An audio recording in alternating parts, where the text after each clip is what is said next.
Hey guys, Eric with Blue Line Fishing. Welcome back to the channel. Your time's important to me as always, and what we're going to do in today's time is something a little bit different. I have went out and bought a new John boat. Actually, it's a 1436 John boat, and I'm going to attempt to build the small boat for small water that I would really like to have. It ought to be interesting because I am not a carpenter, a fabricator, a builder in any way, shape, or form, but if you guys want, you can come along with me on this journey here. I'm going to still do my regular content, but I'm going to try and document this process as I go. Stick around, it should be interesting.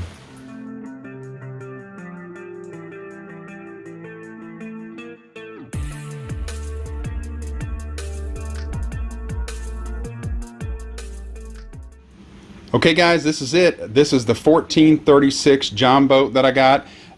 It's kind of a heavy duty as far as it's got the nice big thick reinforced ribs that run through it here. 3 ribs on the bow, 4 big ribs in the center here. I'll show you what I did right here yesterday when I started on this before I decided to start documenting it. And it's got a smaller trailer that it's sitting on, but this smaller trailer here, I'm actually going to use my other trailer and just sell this one. It's not really what I want to use as a trailer, but I'll go ahead and show you what I did yesterday. So real quick here guys, I'll show you what I did yesterday. Before I decided to start documenting this, and I thought, you know, it could make a pretty neat series, and it's definitely going to be a big learning experience, big learning curve for me, because like I say, I am not a carpenter or a builder in any way, shape, or form. So I'm definitely learning as I go. I'm learning from a lot of other guys too, and taking ideas here and there, and then come up with some of my own. But I'll show you what I did on the flooring right down here. So guys, yesterday I started on the flooring, and what I used was 1/2-inch plywood, 4x8 sheet, you know, your standard sheet. Went in and cut it down to size. It's a little tight in through right here, and I know I'm gonna have to leave about 1/4 inch when I put my carpet on there, so it's a little tight there. But I notched out the ribs all the way around.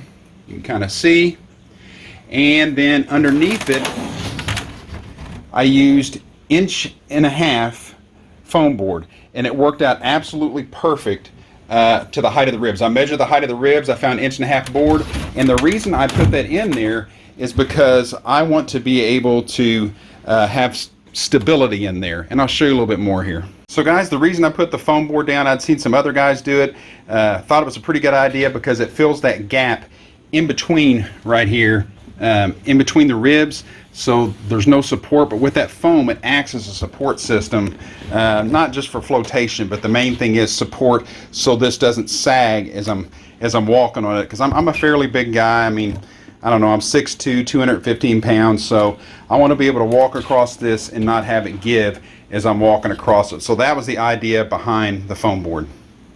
Okay guys, I showed you the flooring I put in here in the middle of the boat. At the rear of the boat here, what I'd like to do is go ahead and level this out with a seat with a deck. Eventually I'd like to have a hatch right here, which I'm gonna have a 2 battery system. This battery here will control the live well.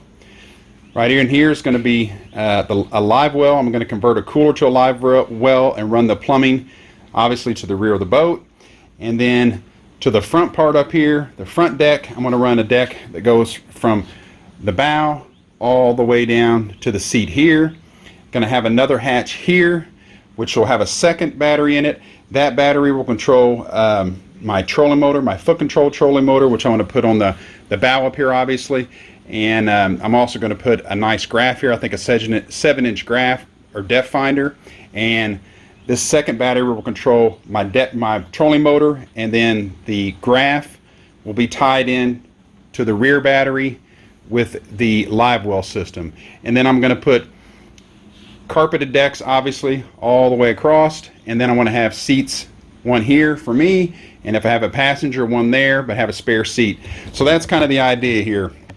From the bow we'll have the casting deck, then we got the flooring, then we got the rear deck with a hatch, front deck right here also with a hatch, and accessibility to the battery that's here, battery in the rear, foot control trolling motor, 7-inch graph, everything carpeted, and a few little extras in between, and we'll put the live well right there as well. Stick around.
Okay guys, I'm going to show you what I got done today. Didn't get to go on it quite as long as I wanted to, but we got a lot of the back deck done, just to kind of deck part, a little bit of the framing on it.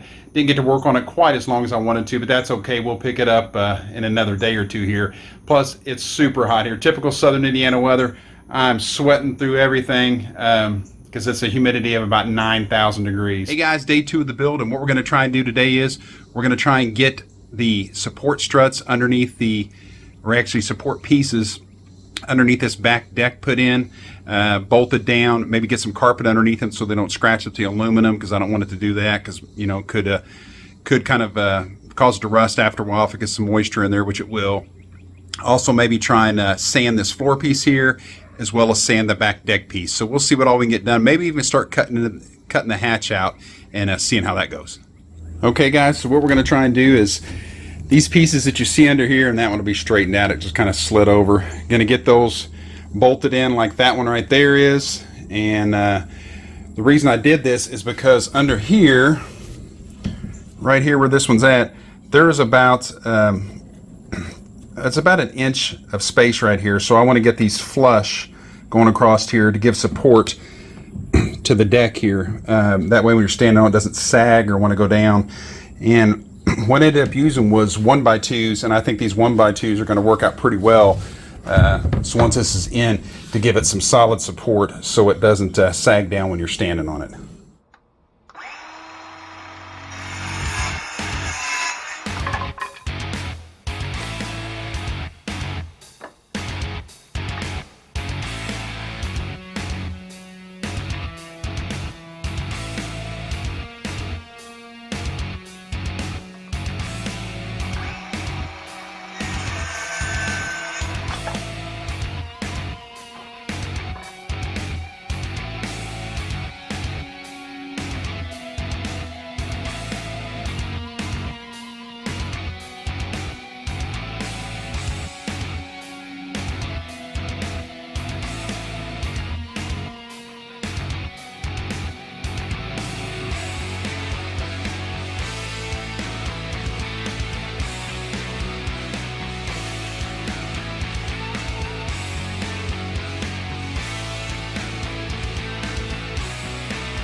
So guys, the next thing in is here, I'm going to have to sand the edge of all this wood right here because it's a little too rough right now to put carpet on, which I'm not going to carpet yet anyway, but it's a little bit rough. I don't want those sharp edges on it, so I'm going to sand these edges and those notches that I cut out for the ribs as well.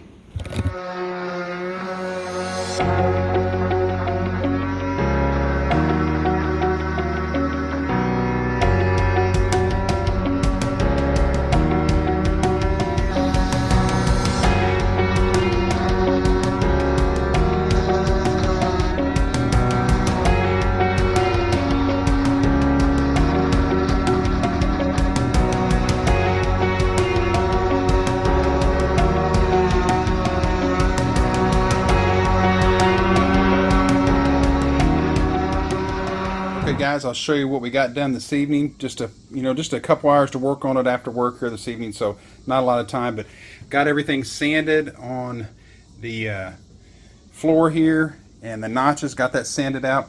Got all this on the decking up here sanded just so it takes some of that edge off. When I put the carpet on, it folds over nicely and hopefully doesn't start cutting into it. And then got that done where I've got my braces up under here. Back it up a little bit so you can see it. Got my braces that add kind of a spacer, make that back deck hopefully solid as it can be. And we'll get to cutting the hatch here before too long. Hey guys, that's going to be part one here. We've got some of the initial flooring in. We've got some of the back deck in, minus the hatch and the braces that are going to go underneath there, the little support struts, if you will. But we're getting there. I appreciate you guys checking out part one. I don't know how many other parts there'll be to come, but be sure to subscribe to the channel. That way you can stick around for this journey and see how it all turns out. Thanks for watching.